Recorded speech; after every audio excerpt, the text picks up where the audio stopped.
Thank you, brother, for recognizing that trip hazard that would end up sending me to the hospital.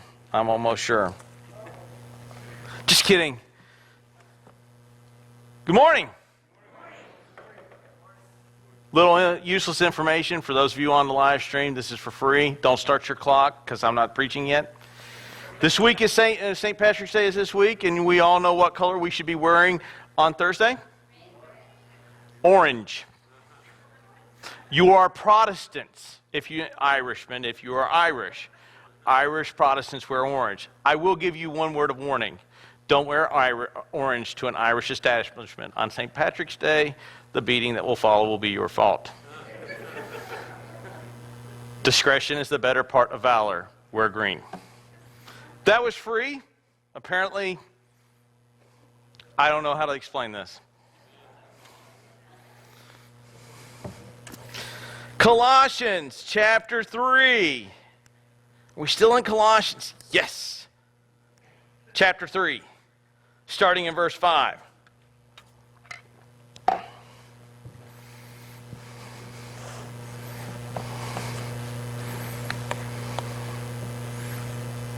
Put to death, therefore, what is earthly in you: sexual immorality, impurity, passions, evil desire, covetousness, idolatry. On these accounts, the wrath of God is coming. In these two you once walked. You were living in them, but now you must put them all away: anger, wrath, malice, slander, obscene talk from your mouth. Do not lie to one another, seeing that you have put off the old self with its practices, and you have put on the new self, which is being renewed in the knowledge after the image of the Creator.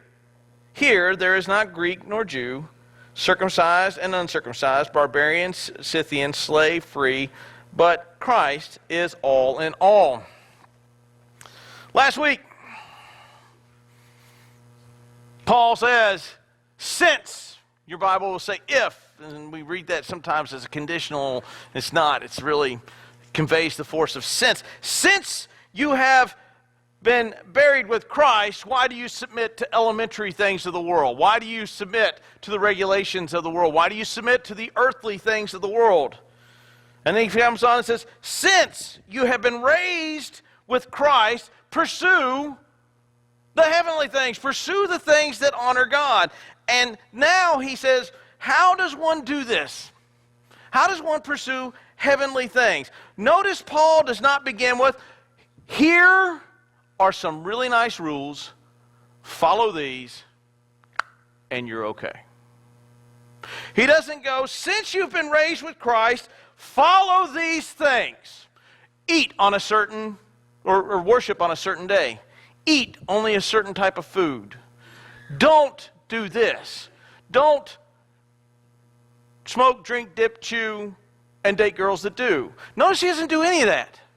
He then transitions in how we are supposed to seek these things.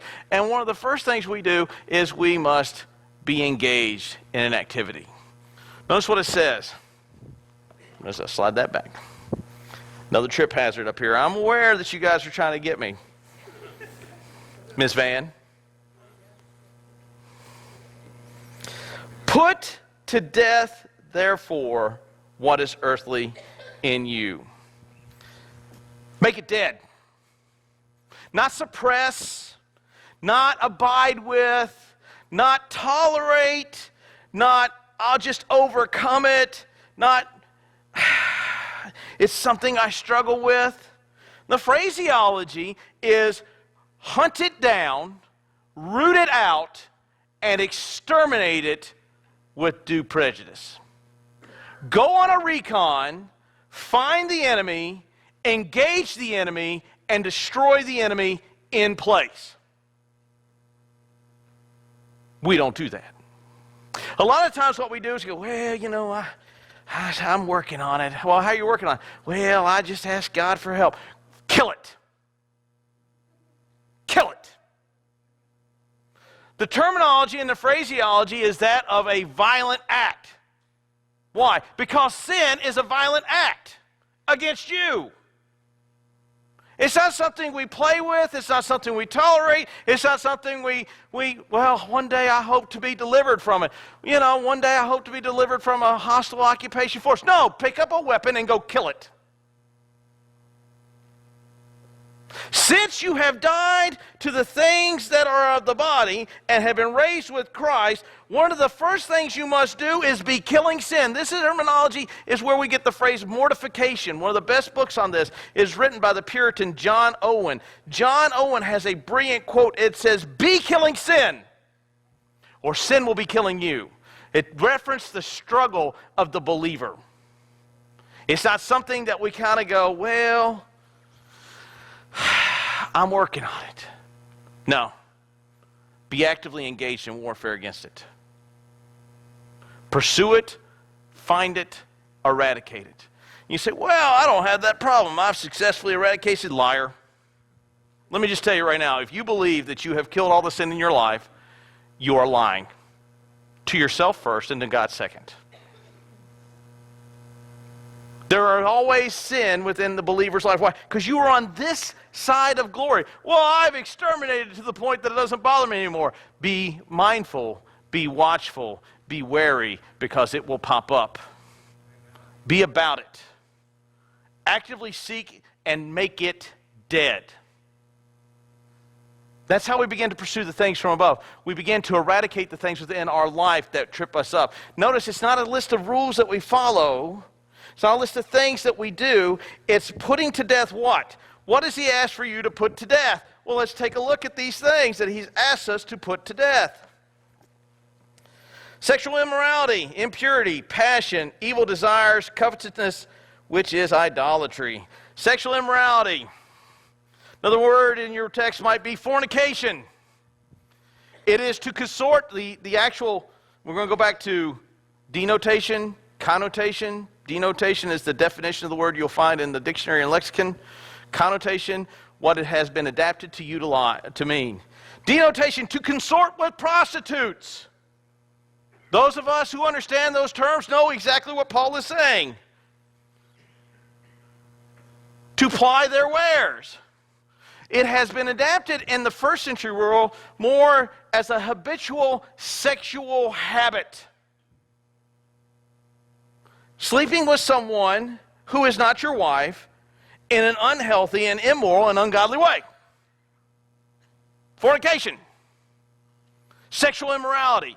Put to death those things. There are a lot of things that we struggle with in an American culture. We are overwhelmed with imageries on the idiot box that tell us all these things that is right and good. And we say, well, it's a loving thing to have. Great. Listen to the advice of Peter and wait till you're married. Not, well, I just won't think about it. Well, I'll work hard at it. No, kill it. Kill the desire. Why? Because it will destroy your life. American phenomenon is beginning to shift. There's a book that was written about called Every Man's Battle, and it talks about the struggle of men with sexual immorality. And the problem is, folks, within the last about 20 years, there has been a radical shift in this. This used to be really more of a male-dominated issue. But in our culture today, because of the over-sexualized nature of our culture, it is now becoming a male and female issue. About 20 years ago, 1% of all the pornography bought, sold, or watched was watched by women. 1%. About 10 years ago, it had jumped to 15 to 20%. It is climbing at an ever-increasing rate. As our culture becomes desensitized to these things, we begin to accept these things on both sides. Kill it! Kill it! Don't passively allow it. Don't sit there and go, I struggle. No! If you had an enemy, if there was someone attacking your house, would you go, someone help, I'm struggling with it? Or would you actively engage in killing the individual? Kick at my door at 4 a.m. and see which one I do. Smile, there'll be a flash for your photo. Why? It's a threat. It's not a threat. It's a hostile combatant against you. Kill it. Uncleanliness. Impure, immoral thoughts Dirty, filthy thinking and deeds. Here's the thing. A lot of these range towards the sexual in nature, but there's also a concept where it has a little bit more than just the sexual nature. Unclean thoughts. Thinking things about an individual and ascribing to them an ulterior motive. Why? Because you'll see this in the second half that he kind of weaves these two together.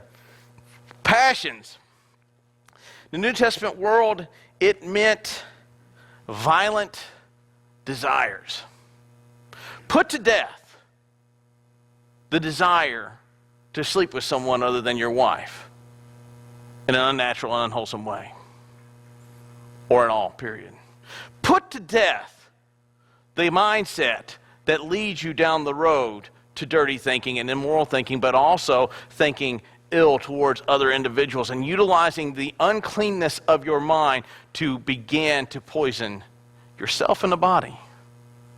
Passions. A violent desire, uncontrolled desires with strong desire to do wrong things.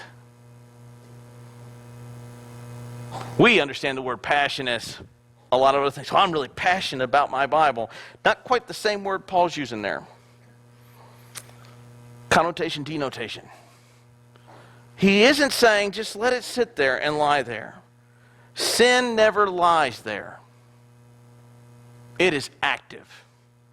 Whether you realize it or not, you should be active against it.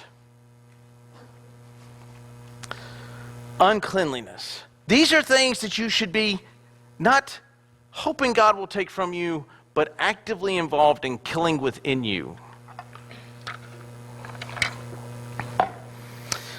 Evil desires. Let us be under passion. Covetousness. One of the more lexical definitions is to desire more than you have. It begins to take on a connotation of looking at what your neighbor has and coveting. In this realm, it has the understanding of a sexual nature because we've been talking about terminology that has a sexual tone to it, to where you look at your neighbor's wife, you look at an individual that comes by and you go,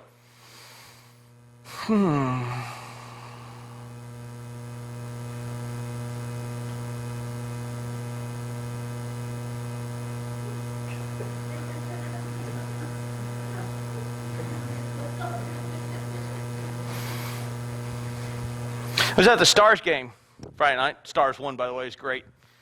It's a great game all around. My wife got that for us for our anniversary present. I'm a big hockey guy.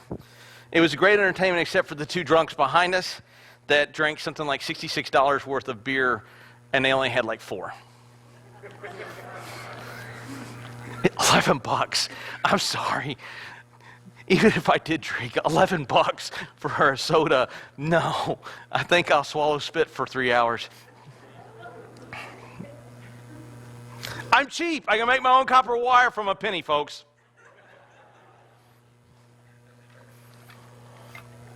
But during the game, you would have the Stars ice girls come out upon the ice. And they weren't wearing full-length clothes. To call it a uniform would require some more clothing. There's only one reason why they dressed them that way. It's to keep the drunks entertained. And you watch them, follow them up and down the ice. I like watching people, and it's amazing what people will do when they don't think other people are watching them in a crowd. And you're like going, yeah, I'm looking at my watch, I'm talking to my wife, I'm looking at the scoreboard, which they're on the scoreboard, I'm looking at the blimp dropping casino tickets, going, I don't need those. But there's a reason why they dress them that way. Covetousness.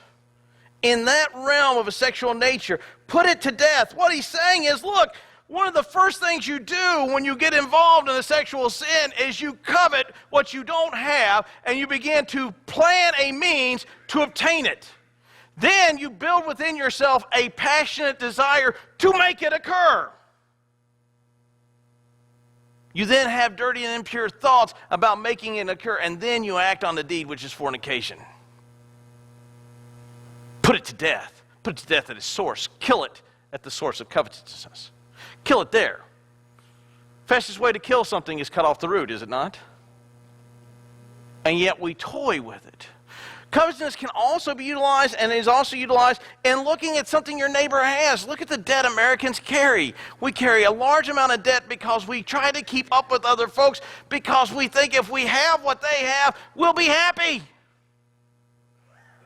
Put that to death, folks, because outside of Jesus Christ, you're never going to be happy. If you have a life that pursues all those other things, you will never be happy. Why? Because you have a life that pursues only things that are transitory and not something that is eternal. Put those things to death. Why? They kill the mind. They poison the body. It is about killing you or you killing it. You are in a no-holds-barred grudge match against these things. Kill it. Why? Well, not because it's good to do. Not because, well, you'll live a happier life. Not because, well, the preacher told me to, so I guess I better go out there and half-heartedly go and engage in killing it. Have you ever seen an army fight half-heartedly? When I was in Iraq, I never was out when anybody got shot at, but you'd see the videos from the guy shooting. You always can tell the guys that really didn't have a passion for the fighting on the other side. They were the dude shooting with the weapon over their head behind the rock like that. That guy really isn't truly committed to his cause because he's hiding behind the rock, just spraying and praying he hits something of value. Don't be that. Search it out. Find it. Eradicate it. It begins with the thoughts. When the thought comes to mind, kill it. Well, how do you kill it? You kill it with Scripture. You kill it with having accountability, folks. You kill it through prayer. You kill it by killing the thought at its source. I will not think this thought. Lord, help me not think this thought. Why? Why is it important? Not because something you'll have a good life. Check this out. On account of these things, the wrath of God is coming. On account of these things, the wrath of God will eventually get there. God may actually finally get mad at you. God may get mad and look down and go, on this account, the disaster, one of the other ways to translate this, the disaster God brings is on its way. Practice these things and not kill them, and the Lord has already sent a disaster or his wrath upon you to come against you. You kill these things because the Father says these are detestable before his sight, and as you play with these things and not kill them, his wrath is assuredly coming to you. Kill it, because God is going to search it out and eradicate it from you. His wrath is coming. We don't play with these things because, well, I'm not always just a good Christian. No. Be about killing it. You will never be perfect in this side of glory. You will never be fully sanctified on this side of glory, but you have the opportunity to be in the process of sanctifying your life. There will never be enough sins for you to mortify. There will always be more. Oh, I've killed this one. Good. Battle's over. No, there's more. Why? Because you see here you have thought, the action of thought being turned into a physical action, and then the completion of the physical action.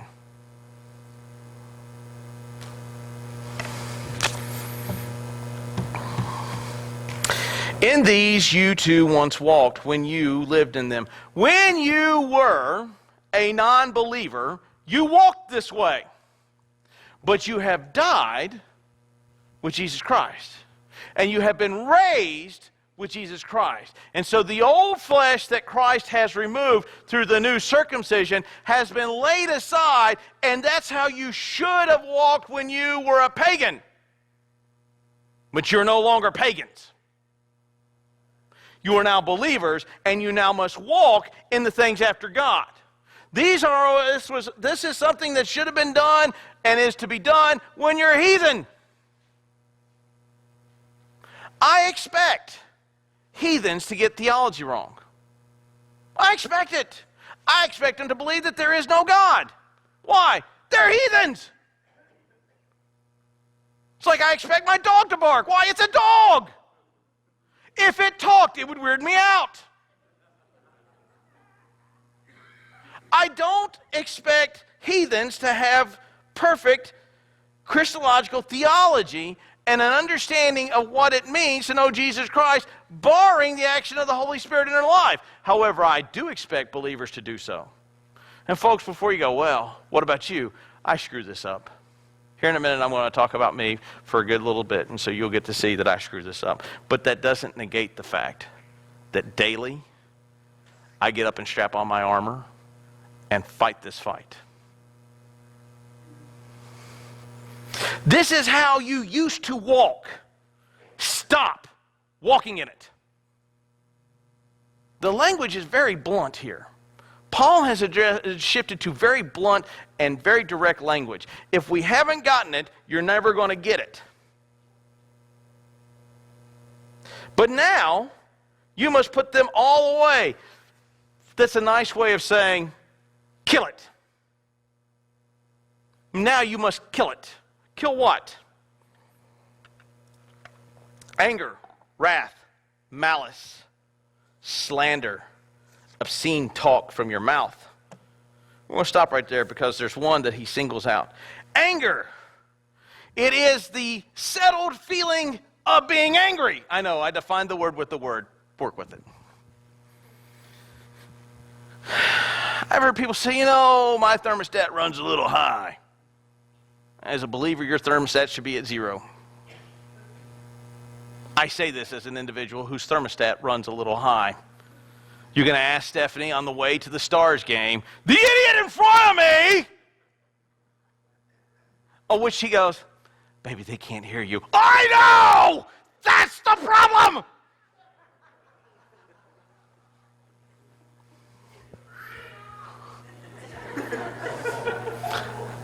There we go.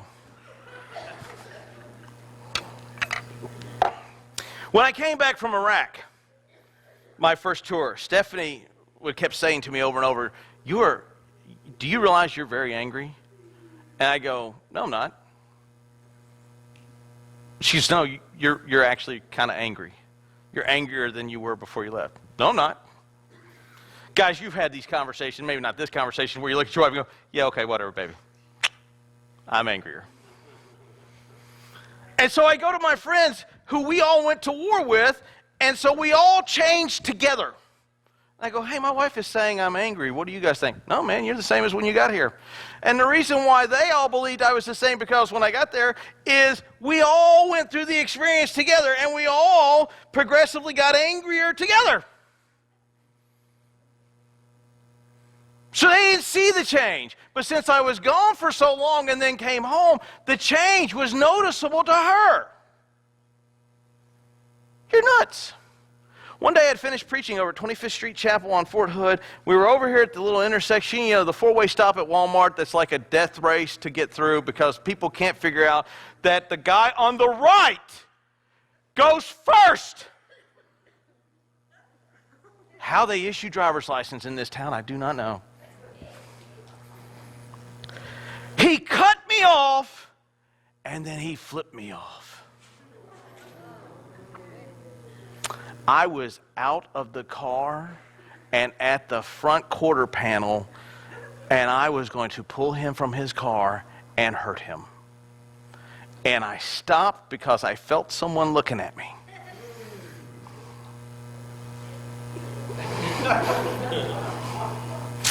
And all I see is him.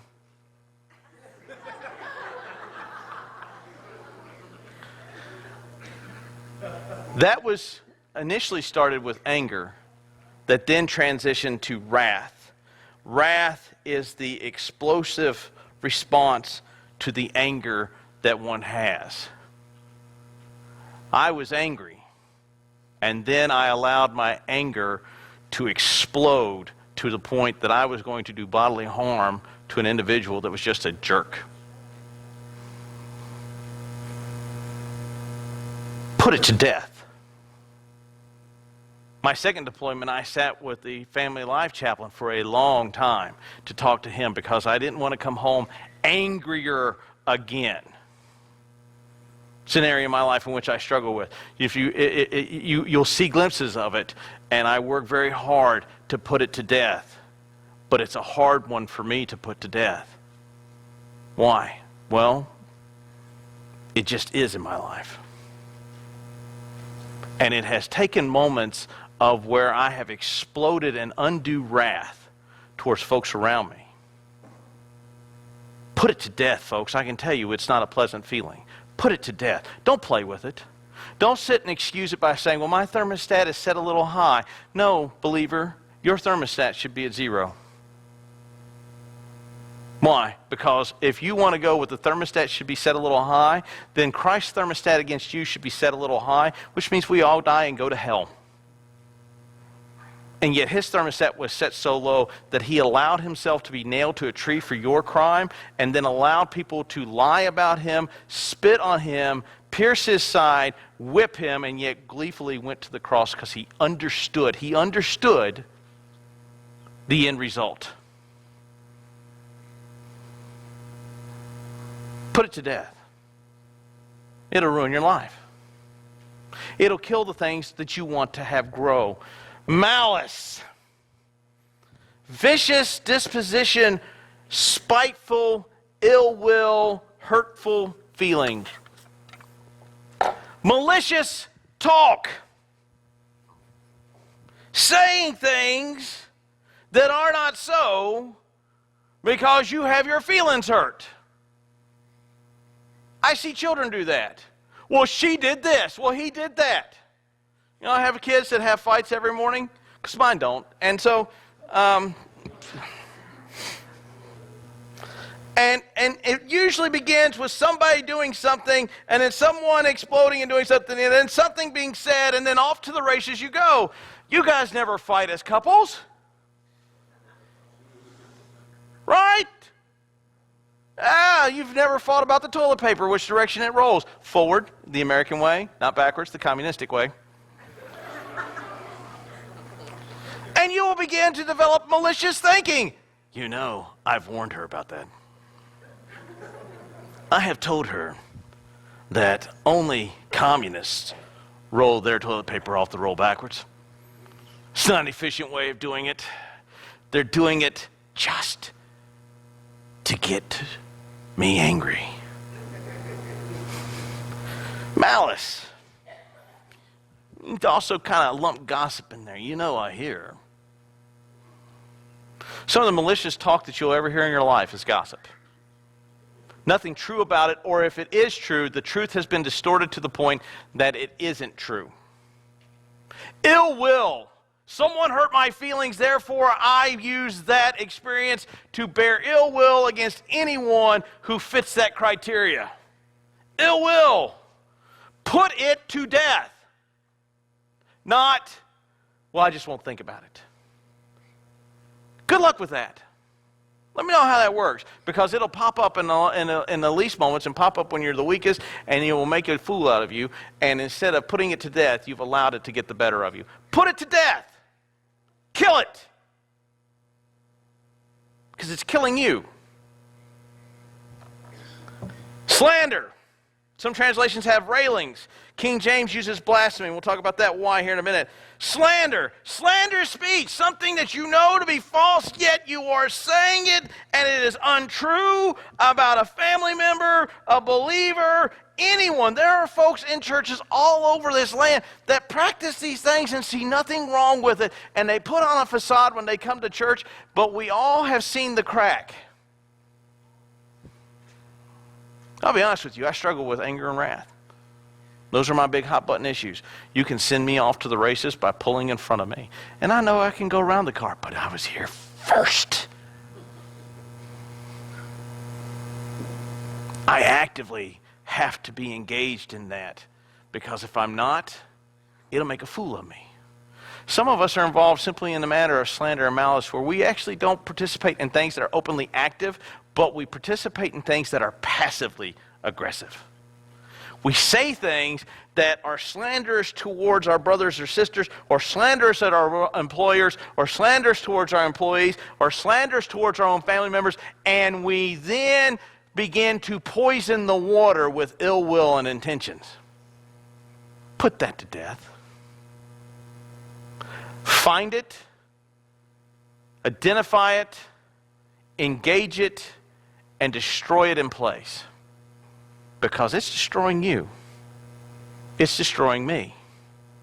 My anger unchecked would have destroyed my marriage. I'm almost as sure of it. Why? Because no wife is going to live with an angry man for long. Find it, engage it, and destroy it, or it will destroy you. Slander. Why does it say blasphemy? Well, when we begin to slander the things of God, we commit blasphemy. That's what blasphemy is when we begin to slander God and what God does. That's why the King James uses blasphemy. Obscene talk, filthy and abusive language. Filthy ties back to the sexual immorality and the covetousness where you have those jokes. Those conversations that you know you shouldn't be involved in. Obscene and abusive language, where you utilize a position to be more direct. Many times in the Army, I've had a one-way conversation with a subordinate. I have been on the end of a one-way conversation as a subordinate. And sometimes it gets to be very abusive in its language, and that's not the time to stop the person yelling at you and say, I'm sorry, sir, your conversation to me is abusive, because that usually only ratchets up the intensity.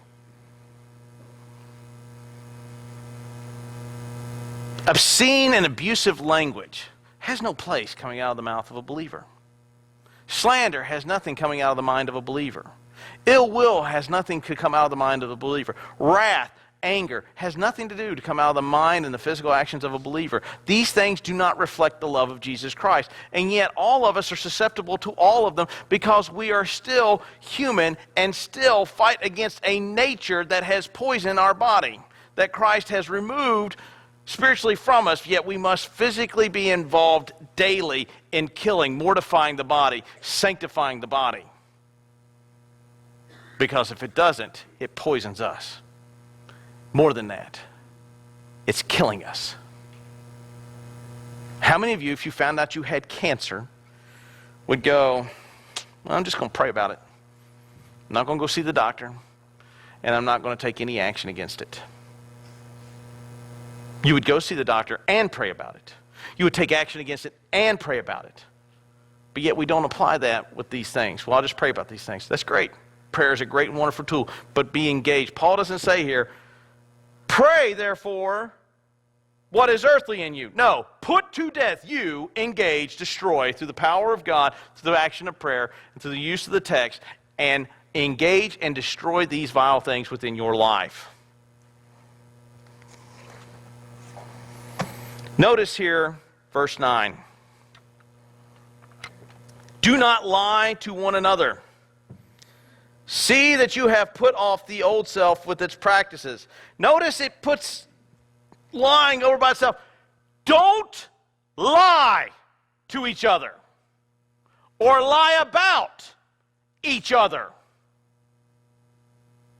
Stop it. Kill it. Why? Lies have no use in the body of Christ.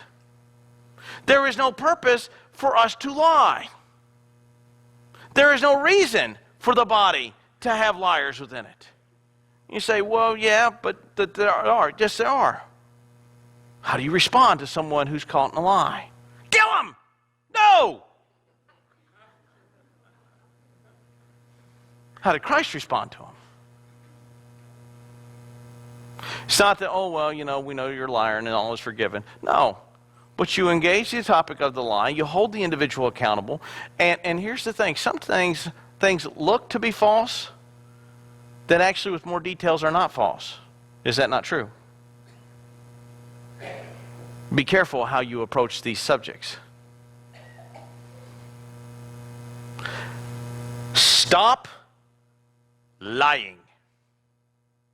There is a great deal of emphasis in the Greek text upon these words. Why? Why are these things important? Why do you stop these things? Well, one, the wrath of God is on its way for those who practice them. But then check this out. You have put off the old self with its practices. These things have been spiritually removed from you when Christ raises you from the dead, state that you were in as a necrotic creature, and it has died. You should be actively putting it off because you are no longer spiritually that entity. Put it to death. Kill it. Why? We have a new self being renewed in the knowledge after the image of the Creator. We have a new nature. We have a new self. We are indwelled with the third person of the triune God, and yet we live an anemic life thinking we're trapped and held prisoner by these lusts, desires, fits of anger, malice, slander, lying. When in reality, you're indwelled with the most powerful entity in the world, whose aid is there to help you crush these things and keep them destroyed. It is a war that you must fight. It is a war you must be involved in. It is a war. The text actually begins with, and the language has the connotation of continually, which means since the time you were born to the time you go see the Lord, you are to be actively involved in this war. And if you believe that at a certain age this stops, you have deceived yourself, dear Christian. It will represent itself in different forms and different fashions if you are not still engaged in its death. Paul doesn't give an age limit here in the text. Paul does give a direct command to be continually involved in killing it. Why? Because you can still lie at 90 years old. You can still lie at 80 years old. You can still lie at 70 years old. You can lie at 9 years old. These things still have to be killed. Why? Because we have a propensity towards the things we do not want to do. Kill it. Find it and kill it. Why? Because you have a new nature. You have a new nature. Through the renewing of knowledge after the image of the Creator, for the purpose of renewing your life after the image of the Creator. Not that you're killing Christ again, but you're actively. Well, how do I have this renewal of knowledge?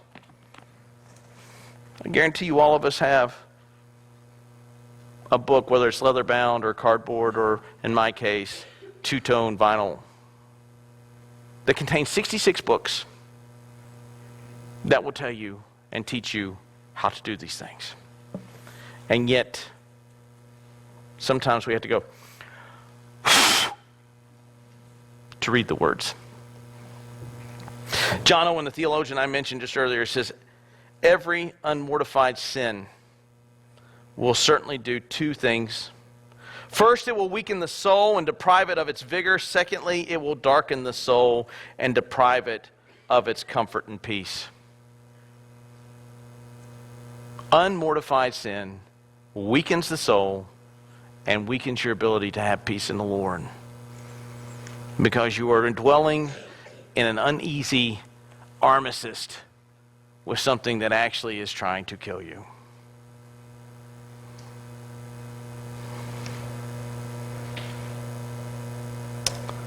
Here, there is not Greek or Jew, circumcised or uncircumcised, barbarian, Scythian, slave, free, but Christ is all in all. In the body of believers, it's not who your mom and daddy are. It's not what nationality you come from. It's not that we think that, certain races or certain beliefs or certain people of certain height, people of a certain material background. I knew a guy that started a church that was invite only. Invite only. That's a very interesting concept of church.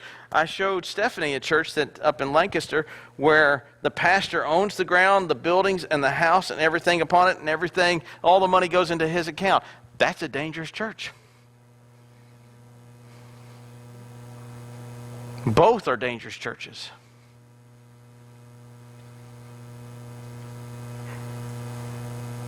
Be killing sin.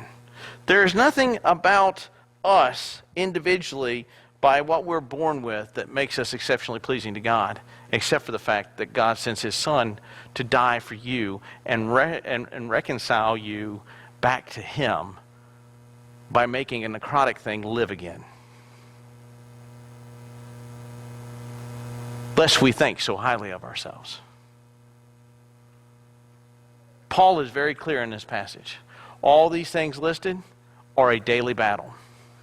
Every morning, you must strap on your armor and go to war with an enemy who is hell-bent on killing you. Be lethal in return.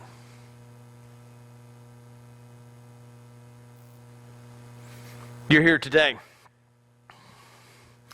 and you have lived a life that has been more of a sham than it has been anything else.